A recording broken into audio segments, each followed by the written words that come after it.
Hey, besties. Hey, Welcome back for another episode of the Hello Bestie podcast. I'm Maggie. I'm Tashima. And it's book club, guys. Yay! Last episode of the month, book club. This month, our pick was Gone Girl, which, had a movie in 2014. And I think when we initially picked this, we couldn't remember if it was actually a movie or not. Yeah. But neither one of us had seen the movie or read the book. So here we are. Yeah. We have read Gone Girl. So a brief synopsis of the storyline or the plot is on their 5th wedding anniversary, writer-teacher Nick Dunn returns home to find his wife Amy missing. So that's like... bare bones. Yeah, that's the basic version of what is happening. Yeah. So neither one of us knew anything about this book before we decided to read it. And we know that it's been out for a while, but we just... we're like salmon. We like to go against what mainstream is doing. So here we are. Thank you for indulging us. Thank you for indulging. So what are your thoughts from 1 to 5? How much did you like it or hate it? I loved the book up until the ending. Interesting. I was very disappointed in the ending to the point where I almost felt like a waste. Really? Yeah. Wow. I was upset at the ending. I did not like it at all. So how many stars would you give the book? A 4.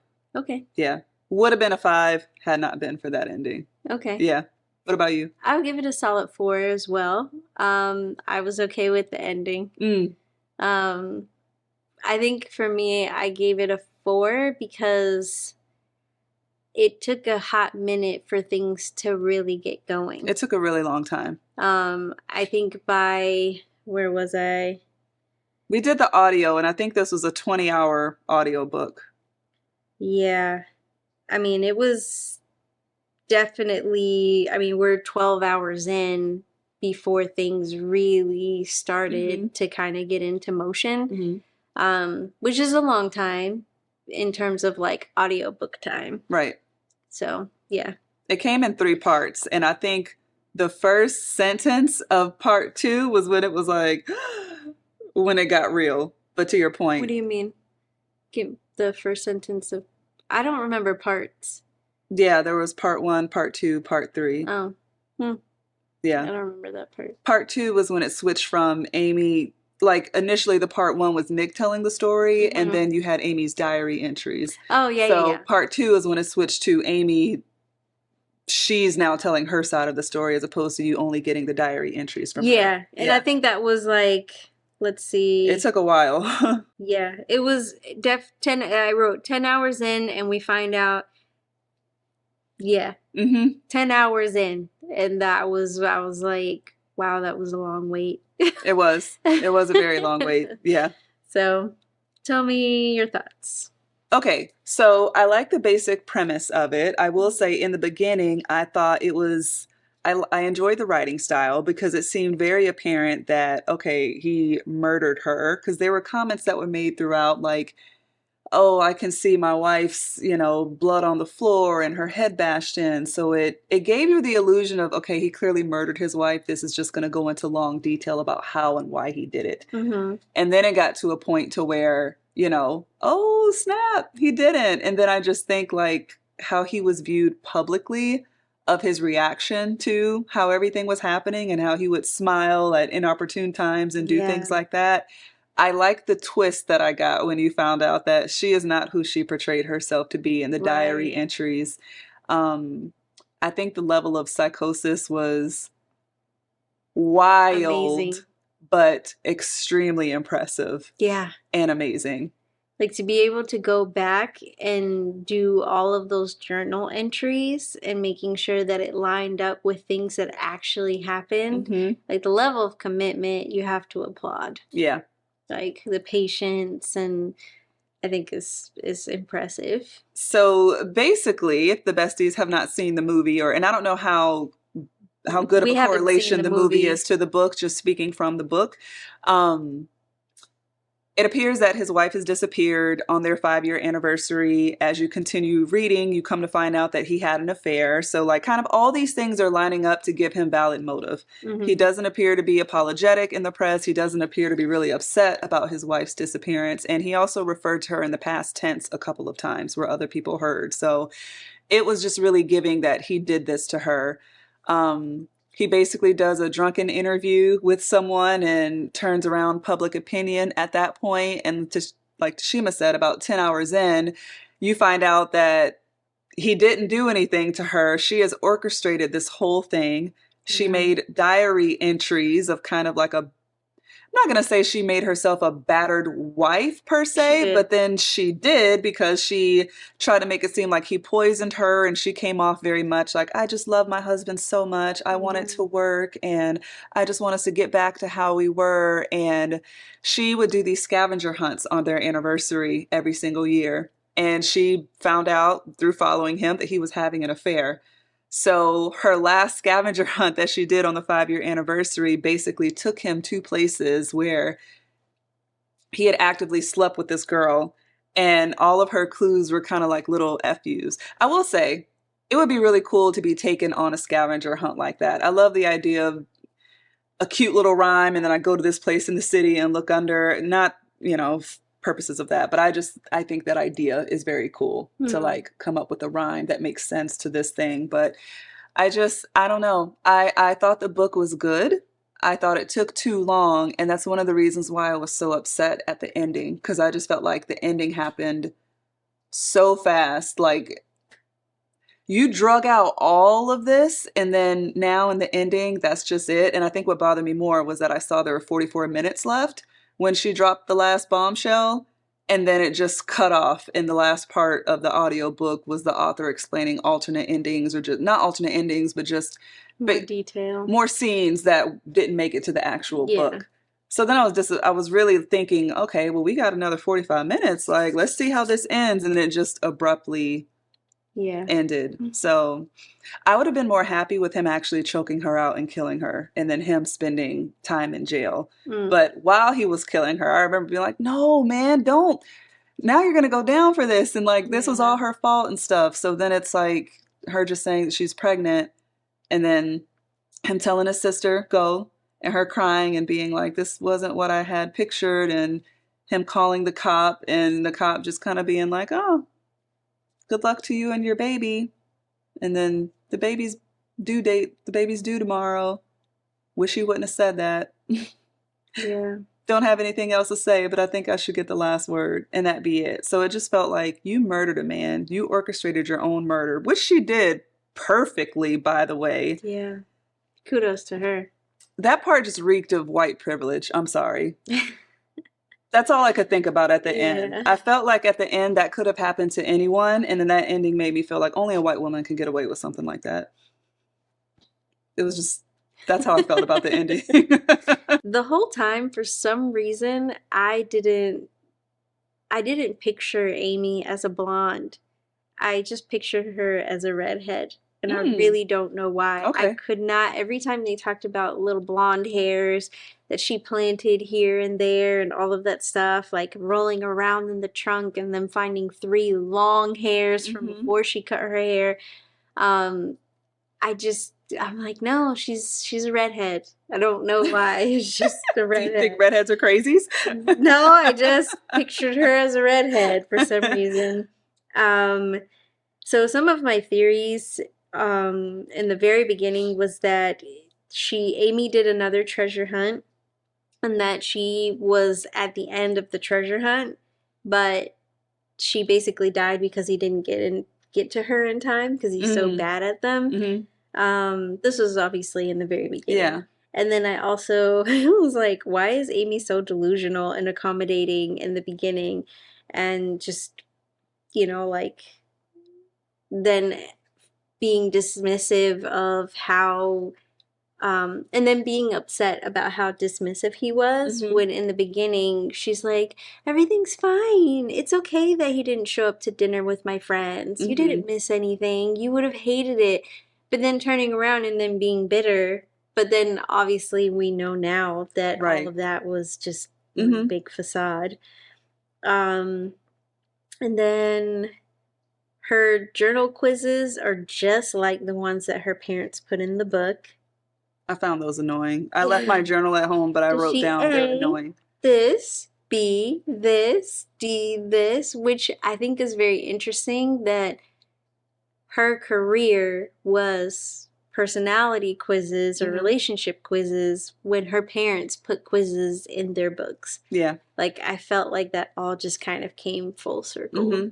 It fit with the story, but I just found them annoying. And something else that we didn't mention too, so this was a very highly publicized disappearance, even more so than a traditional disappearance would be, because her parents were, she was the inspiration for her parents' Amazing Amy children's series. Right. So, you know, it's like it was in all the elementary schools and different things. And so, you know, it was this whole extra media circus. And then they didn't manage their money well, so then they ended up having to take money from her trust fund, pretty much cleaning her out, and then she gave whatever little bit of money she had left to her husband to open a bar with his sister, and then he cheated on her after clearing her out. So this was very much a story of, you know, well-to-do girl, brought up in a rich family, kind of got everything that she wanted, most popular, a lot of friends, things like that. And she's super psychopath. And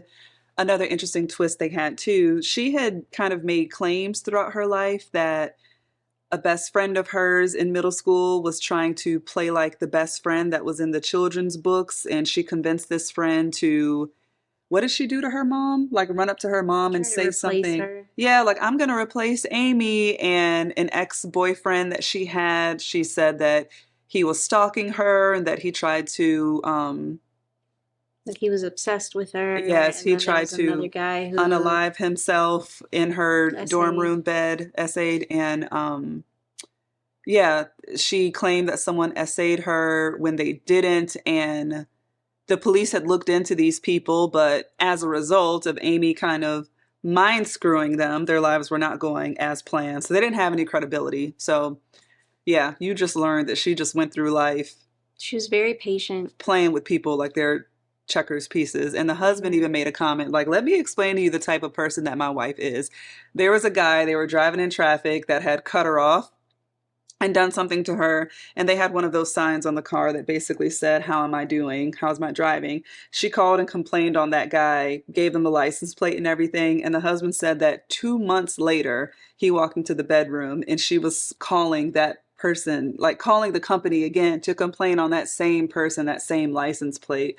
And that just goes to the patience, like you said, just making a conscious effort to screw people. But she didn't just call them. She made up a story about her being like a single mom of 2 children and how afraid she was because of the truck driver's poor driving. Like this whole big... Trying to get him fired. Yeah. So this was about like 5 hours in. I speculated that she had planned her own abduction or murder to expose Nick for the oblivious dick that he is.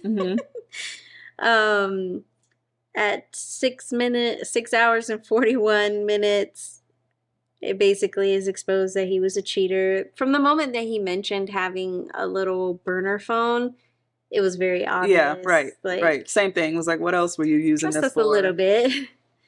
And then I bet Amy found out. I wonder if the treasure hunt will make him look like he did something to her as revenge, because he's always evasive and telling half-truths. The fact that he really annoyed me, like to no end in the beginning. Just when they would ask him a question, he would tell a lie. For no reason at all. Right. Like the reservations and stuff like that. And he started tripping over it. Like, we were happy. Really? Because your neighbor heard you arguing. Like, if you weren't happy, just say you weren't happy. Like, things were weird. Like, I mean, in a murder investigation, like, I understood why he lied on that part of it. But, like, at that...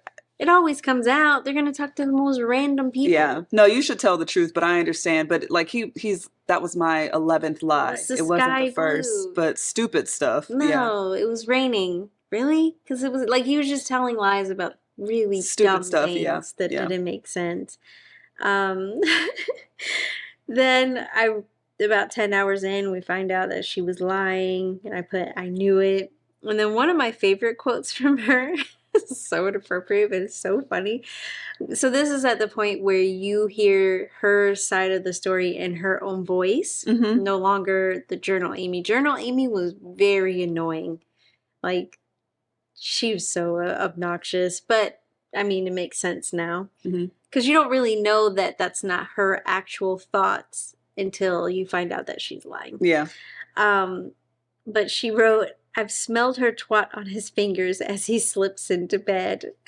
Yeah. It's like, real Amy was a savage. No, she was for sure. She would make comments so like, funny. "Ugly girls always do stuff like this," or "Okay," I was like, "Damn, she's real she's Amy vicious." was a bitch. I will say, I was happy she got robbed. I felt bad for her. I never felt bad for her. Once I found out who she was and what she was doing, I didn't feel bad for her at all. She's so stupid. So in her hideaway, she basically had been siphoning off money from their bank account, and she had been saving money. And I think she had like $9,000 at one point, and then they get down to 8,000. And I just picture like a little fanny pack that she would have that held all the cash in it. So she had basically cut her hair, just gained some weight, tried to disguise herself as best she could. And she basically went to this secluded cabin village or something like that. And sounded like a little motel duplex situation. Yeah. And she would watch the media coverage on her story and just, she would make comments like, oh, it was like creating a masterpiece, and just sitting back and watching it unfold. I wonder when they're going to find this little thing that I planted and that little thing that I planted. So I don't know. It was just evilness, I thought, on a different level. Yeah, she was very really impressive, though. She covered her tracks. I did speculate that Jeff and Greta were going to kill her for the money, and that it would be kind of like karma type thing. She said that, what are the odds that I actually get murdered? Yeah. And then when she was talking about killing herself, she talked about that before you realized that she wasn't even pregnant. Yeah. Because I was like, wait, she's going to kill herself and her baby? What? This bitch is really crazy.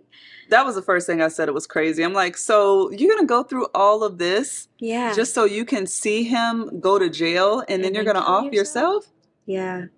Ain't that much get back in the world that I'm going to hurt myself to try to, no, absolutely not. It was very anticlimactic. Like when you think about that was her ending. Yeah.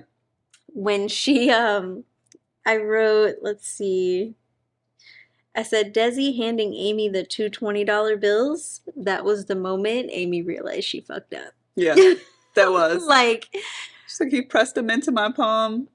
You really messed up calling him. And it, I mean, obviously, because when she started talking about the fact that he had all of the flowers and all of this stuff, like this little room and shrine and all, she was like, it didn't smell like fresh paint. These flowers have been there. Like, he had been waiting for the moment to get her into his house, and she was just going to be his pet. Yeah. No, absolutely. He was crazy too, for sure. And, definitely. You know, so this guy who she's talking about is Desi, who was the ex-boyfriend that she had actually said tried to unalive himself in her bed, and he somehow forgave her for that. Didn't think it was that, oh, just crazy Amy. Also said that his mom slapped her. Yeah, like lied on his mom. Okay. So yeah, this guy was super rich, and she called on him. He came to her rescue. After she got robbed by Greta and Jeff. Took her to his compound that no one knew about because he was balling like that. And she thought in her head he's just going to give her money and she's just going to be able to live it out. But he kind of wanted to be with her. So he would keep coming over the house, and she couldn't really tell him to leave because it's not her house. He's doing her a favor, and just was smothering her, you know, but. And keeping her as a little trophy hidden away in his lake house. And there was really no way for her to escape. Yeah, she said it essentially felt like a prison. She's like, there are no ladders. I checked. There's. Yeah. So she basically murdered him and then escaped and accused him of having kidnapped her all along, which couldn't have worked out better if she planned it that way, which she didn't. because the Yeah. police had questioned him, and she even threw that in the officer's face. Like, wow, so imagine me thinking you finally caught him and Yeah. he had me the whole time, kind of thing. It's just, she was literally one of those people who thought of everything. And I Everything. was just hoping that she got slipped up on something, Yeah. but she didn't. So, I mean, And the baby thing was really the cherry on top. Like the ultimate fuck you. when the friend broke the rally, I remember writing down in my journal, like, oh shit, friend just made it real. So they were having a candlelight vigil for her. And the husband didn't know a lot of things about his wife, and that was another thing that was weird. The police would ask him a question: what size do your wife wear? What blood type is she? Things that you would anticipate a partner knowing, and he didn't know any of this stuff. And he's like, oh, well, who are some of your wife's friends around here? And he's like, oh, my wife doesn't really have any friends. She was kind of one of those people that would be really into someone for this week, and then a few weeks later, oh, how's Sharon doing? Who's Sharon? Yeah. And she had apparently, part of her master plan, befriended this gullible woman who, Neighbor. yep, had kids and was kind of confiding in her and telling her how difficult her life was with her husband and this and that. And when they were having the candlelight vigil, the friend broke up to, kind of parted the seas of the people and ran up there on stage and it's basically like, he killed her. I tried to talk to the police and they aren't helping, and she's pregnant. And that was just like, mic drop. So of course he's getting all this Yeah. cameras flashing and everything. So she really did just. Yeah, she got it. She stuck it to him good. I felt really bad for him in the end, but I could see that happening in real life. I can't. I I think mean, that's why I not to struggled the with. extreme, Hmm. but where somebody would like throw in the towel. Like, you have my kid. What am I gonna do? Like, nobody's gonna believe me. I have no credibility. There's no way I'm gonna be able to take this kid from you. And knowing that this is something that he's always wanted, I could see somebody saying, "You win." I can't. Hmm. Yeah, very hard for me to stomach that, and I just felt like it was buttoned up so quickly. Like we Hmm. dragged it. You could have taken out a couple hours out of that and spent more time on the actual ending, like her actually having the baby and him pretending to be cool, but then continuing this investigation with Go and the police officer. Like I just felt like it. I think I wanted justice and I didn't get justice, which is okay. But him killing her and doing the time wouldn't have been justice, but I would have been more happy with that than, oh, she just got to come back after committing a murder, and because she covered her tracks so good, now they just pretend to be happy for public appearances and now raise this baby. It's probably going to be a little psycho because he was psycho too. And he started saying things like, who am I going to be without her? And I am who I am because of her, and she It's just knows it. toxic It's just super relationship. toxic relationship on, a ridiculous level. But I felt bad for him because I felt like the way that it ended, he will eventually be just like his dad, which is what he didn't want. I didn't like his dad at Like, he all. would just become this old, bitter person who hates this one particular woman, Hmm. and he will be, old and gray and just be like, Bitch, bitch, bitch, bitch, bitch, bitch, bitch. Right. bitch. But she was very meticulous in the way that she orchestrated everything. And, from the beginning, it just seemed like she just had it all kind of lined up. It was very much she was playing chess the whole time. And Yeah. I don't know, I just want to see her downfall. Yeah.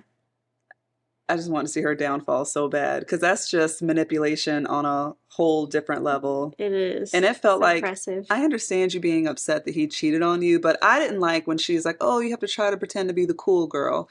I understand at the beginning of a relationship, everyone is their best self, and it takes a while. But she's like, yeah, I have multiple different personalities, and people should understand that. Like, for that long, it seemed like she played the cool girl for like years and then got mad at him when she did a complete 180 and he wasn't happy with it because that wasn't what he signed on for. Like, how dumb could he be to think I'd be okay with him, you know, Yeah. getting upset at things that women normally get upset about? And so I don't know. But that was also a person who was raised in an environment where she at an early age was able to manipulate her parents. Mm-hmm. Like she didn't have an identity. Like her whole purpose was just manipulating people to get what she wanted Mm-hmm. and saying whatever it is that they wanted to hear, you know, with these little questions that they would ask her for their books and their, you know, experiments and their psychological testing and stuff that they were doing. Mm-hmm. Like that was her whole entire existence. Without those things, she had no sense of self. So if she wasn't manipulating somebody to get what she wanted, there was no purpose, which isn't why she would move on to somebody else. It's just weird how she would, like the girl who she screwed over, she sent a Mm-hmm. typed letter to her saying something slick, and then the guy who she accused of essaying her, Yeah. and then she ended up dropping the charges. And just the pure craziness of Mm-hmm. hurting yourself and causing harm to yourself in the spite, like in the name of pettiness, is crazy. Yeah. She's like the lady from A Thin Line Between Love and Hate. Yeah. Who would like beat herself and then say that, right. Yeah. Yeah. He attacked her and beat her. And then she was slick with it too, because he's like, you got to tell me the truth. Like, it just feels like you can't go through all that and then just get to come back because you have this awesome excuse and now you get to live on. I don't know. It's just, It really bothered me. Get a good book deal, have the baby, and live the life. Like, and then tell him that he has to commit to saying that she was right, that she didn't. It bothered me so much. I would have rather took her out and then went to jail for that or something. I just want Amy to go down. Yeah, I don't know. I enjoyed it. I thought it was good. It was a little bit drawn out in the beginning before things got rolling, but you know, I don't know. Overall, I liked it a lot. I enjoyed it. Do you think it's a movie you would want to see, or are you like, I'm good? Well, I did talk to my cousin, and she said that the movie and the book were very much in line. Mm-hmm. So I feel like it would be worth me watching it, but you know, I'm very apprehensive when it comes to stuff like that. So I think, I don't know. Like, I feel like the movie is just going to lose some of that detail, and it will piss me off. So I don't know. But I heard the movie is really good. I've heard really good things about the movie. I would, as much as I hated the ending, I want to see it. But just seeing how psycho she was, I've heard that the woman who played her, Rosalind, did an amazing job in portraying that. And I just think visually it would be interesting to see that brought to life. But if you're going to take a 20-hour audiobook and turn it into a 2-hour, 2.5-hour movie, I'm sure that they had to be very cautious about what to include. So I'll give them grace on that. But I did look at the trailer, and from the trailer, it looked pretty. They did a good job making you think it was him. Yeah. And I think the writing did a really good job making it feel like it was him at the beginning. Really great. Yeah. So because even for a moment, I thought it might have been Andy. Yeah, his little, me too. Little side thing. She annoyed me. I don't know. I think she fit the part. Extremely annoying. I remember when it was released how young she was, and I was like, wow, typical man, gotta feel like a man to cheat with this younger girl who you know. And she was so needy. That's what bothered me. I'm so scared. I need you to call me once a day, even for 10 seconds. I was like, you would obviously, that's an age thing. I could see a younger person being like that. I feel like she came across very much her age. She was probably true to character, but it's just like, bitch, it's a murder investigation. Why are you making yourself relevant? We should go to the police. It's just, I don't know. She was annoying. Or maybe it's how he would do the voice. I didn't care for the male's voice. I'll say that. I liked Amy's voice a lot. And then he would like, you know, voice other people. That grew on me eventually, but I found that I feel that way a lot about audiobooks. You're very particular about voices. I am. Because I'm like, I feel like everybody's voice fit. Yeah, he annoyed me some, but I don't know. I went from being like, wow, jackass, and then, damn, I want you to win this, and then, damn, so that's how you gonna go out, player? Yeah. You just gonna let her win? With tail between his legs. That's how I felt. You just gonna let her win? Yeah. So. All right, besties. Well, let us know your thoughts about Gone Girl. I mean, many of you probably have already either seen the movie or read the book, so definitely would like to hear your opinion on it. And then you have picked our book for January. Yes, it is The Pivot Year by Brianna Wiest. So be sure to check that out. We thought it would be a good fresh start to the year. And it is basically 365, not devotions, but just daily advice for the year. So be sure to check that out. We'll be chatting about that at the end of next month. Good way to kick off the new year with some good habits and stuff like that. Yep. Good positivity. So thank you guys for everything. You have a wonderful and safe, happy new year. Yep. We will see you in 2025. Crazy. Bye, besties. Bye.